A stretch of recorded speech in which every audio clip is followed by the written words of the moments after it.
നമ്മൾ ഡിസ്കസ് ചെയ്യുന്നത് കഴിഞ്ഞ ക്ലാസ്സിന് കുറച്ച് ബാക്കിയായിട്ടുള്ള പ്രോബ്ലംസ് ആണ്. ഫസ്റ്റ് ക്വസ്റ്റ്യൻ എന്താണെന്ന് വെച്ചാൽ the price of the bicycle was 3,400 rupees last month. Now it is reduced by 50%. What is the price now? അതായത് കമ്പനി കഴിഞ്ഞ മാസം അവിടെ ആ ഒരു സൈക്കിളൊക്കെ വിൽക്കുന്ന കമ്പനിയാണ്. അവിടെ കഴിഞ്ഞ മാസം ആ സൈക്കിളിന്റെ ഒക്കെ വില 3,400 രൂപയാണ്. ഓക്കെ, അപ്പൊ ഈ മാസം മുതൽ അവർ എന്ത് ചെയ്യാണ്? 50% വില കുറച്ചിട്ട് വിൽക്കാൻ തീരുമാനിക്കണം. അങ്ങനെയാണെങ്കിൽ പുതിയ വില എത്രയാണെന്നാണ് ചോദ്യം. അപ്പൊ പഴയ വില ഇത്രയാണ്.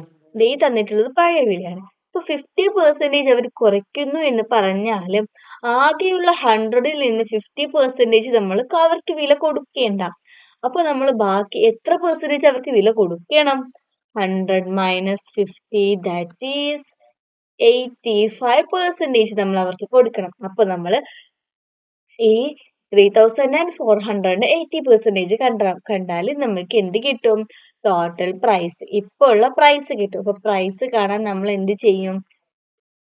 3,400 into 85 divided by 100 which is equal to, ഇത് രണ്ടും നമ്മൾ ഡിവൈഡ് ചെയ്യുമ്പോൾ 3,400 നമ്മൾ 100 ഡിവൈഡ് ചെയ്യുമ്പോൾ നമുക്ക് 34 കിട്ടും. അപ്പൊ 34 into 85 is equal to 34 into 85 നമ്മൾ ചെയ്യുമ്പോൾ നമുക്ക് 2,890 എന്നാണ് കിട്ടുക. അപ്പൊ ഇതായിരിക്കും നമ്മുടെ പുതിയ വില. ഇനി അടുത്ത ക്വസ്റ്റ്യൻ നോക്കാം.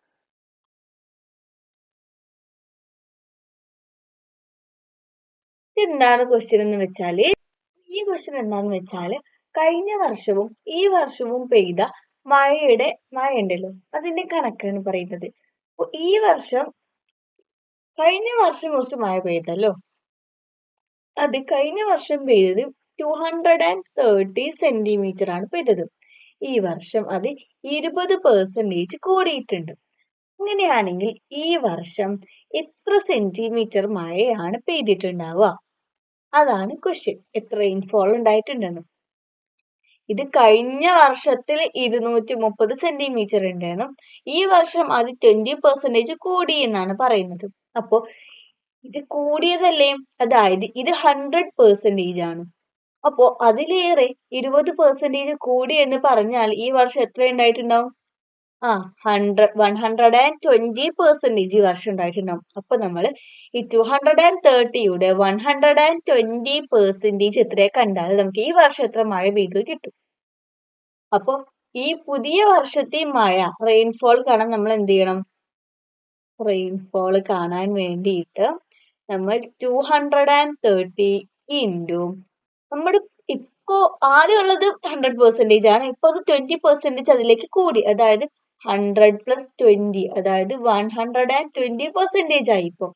അപ്പൊ 120 divided by 100 ചെയ്താൽ മതി. ചെയ്യുമ്പോൾ നമ്മള് നോക്ക്, ഇതിനെ 10 കൊണ്ട് ഡിവൈഡ് ചെയ്യാം. അതുപോലെ ഇതിനെയും 10 കൊണ്ട് ഡിവൈഡ് ചെയ്യുമ്പോൾ നമുക്ക് 23 into 12 എന്നാണ് കിട്ടുക. 23 into 12. ഇപ്പൊ ഇതിങ്ങനെ ഡിവൈഡ് ചെയ്ത് നമുക്ക് മനസ്സിലായോ? അതായത് ഈ 120നെ നമ്മൾ 10 കൊണ്ട് ഡിവൈഡ് ചെയ്യുമ്പോൾ 12 ആവും. അതുപോലെ അപ്പൊ പിന്നെ അടിയിൽ ബാക്കി 10 അല്ലേ ഉണ്ടാവുള്ളൂ. ഇതിനെയും 10 കൊണ്ട് ഡിവൈഡ് ചെയ്യുമ്പോൾ 23 ആവും. അപ്പൊ 23 into 12 ആവും. അതായത് 23 into 12 എന്ന് പറയുമ്പോൾ 276 ആണ്. അതായത് പുതിയ മഴ എത്രയാണ്?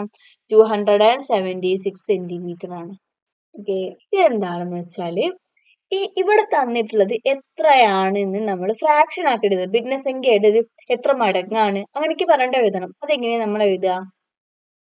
ഫസ്റ്റ് ആയിട്ട് നമ്മൾ എന്ത് ചെയ്യണം? ഈ 6/1/4 എന്ന് പറയുന്നത് അത്ര പെർസെന്റേജ് എന്ന് പറയുന്നത് എങ്ങനെയാ നമുക്കറിയാം? അത് 100 into 6/1/4 ആണ് എന്നറിയാം അല്ലെ? അതായത് 101/100 into ഇതാണ് നമുക്കറിയാം, ആണല്ലോ. അപ്പോ ഇതിനെ 1/100 ഇൻറ്റു ഇത് നമുക്ക് എങ്ങനെ എഴുതാൻ പറ്റുക? ഇതിനെ 4 ഇൻറ്റു 6, അതായത് 4 ഇൻറ്റു 6 എത്രയാണ്? 24 അല്ലേ?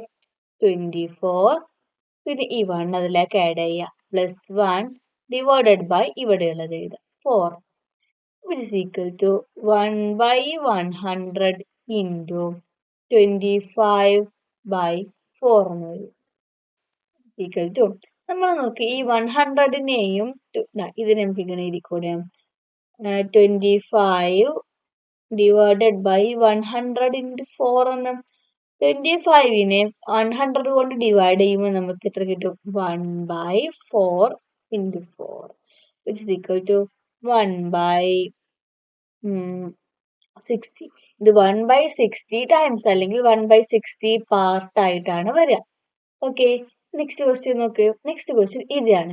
ഇതിനെയും നമ്മൾ ഫ്രാക്ഷൻ ആക്കിയിട്ട് എഴുതുന്നത്. ഇതിനെ ഫ്രാക്ഷൻ ആക്കി എഴുതുമ്പോൾ നമുക്കറിയാം 1 by 100 ഇൻറ്റു 62 by 3 എന്നാണ്. ഈക്വൽ ടു 1 by 100 ഇൻറ്റു ഇതിനെ ഫ്രാക്ഷൻ മാറ്റി എഴുതുമ്പോൾ 3 by 3 ഇൻറ്റു 60, 3 ഇൻറ്റു 60 ചെയ്യുമ്പോൾ നമുക്ക് 48 എന്ന് കിട്ടും. 48 പ്ലസ് 2, 48 പ്ലസ് 2 50 അല്ലേ? അപ്പോൾ 50 is equal to 50 divided by 100 into 3 is equal to 50നെ നമ്മൾ 100 ഡിവൈഡ് ചെയ്യുമ്പോൾ 1/2 എന്ന് വരും അല്ലേ? 1/2 into 3 which is equal to 1/6. 1/6 times ആയിരിക്കും അത് വരിക, അല്ലെങ്കിൽ 1/6 പാർട്സ്. ഓക്കെ, ഈ നെക്സ്റ്റ് ഇതാണ്. ഇതിനെ നമ്മൾ ഫ്രാക്ഷൻ ആക്കിയിട്ട് എഴുതണം. ഇതിനെ ഫ്രാക്ഷൻ ആക്കിയിട്ട് എഴുതുമ്പോൾ നമ്മൾ എന്ത് ചെയ്യും? 1 by 100 ഇൻറ്റു 62 1/2 എന്ന് എഴുതും. It is equal to 1 by 100 into 6. നമ്മൾ 62 ഇൻറ്റു 2 എന്ന് ചെയ്യുന്ന സമയത്ത് നമുക്ക് 124 കിട്ടും. 124ക്ക് ഈ 1 ആഡ് ചെയ്യുമ്പോൾ 125. 125 ഡിവൈഡഡ് ബൈ ഈ 2 ആഡ് ചെയ്തു.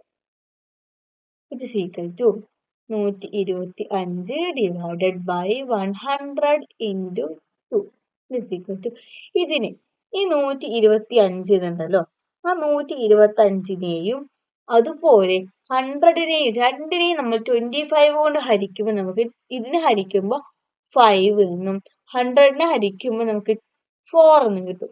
4 ഇൻറ്റു 2 ഇസ് ഈക്വൽ ടു 5/8. 5/8 പാർട്ടായിരിക്കും വരിക. അപ്പോൾ ഇന്നത്തെ ക്ലാസ് ഇത്രയേ ഉള്ളൂ കേട്ടോ. ഈ ക്ലാസ് നിങ്ങൾക്ക് എല്ലാവർക്കും മനസ്സിലായി എന്ന് വിചാരിക്കുകയാണ്. Thank you.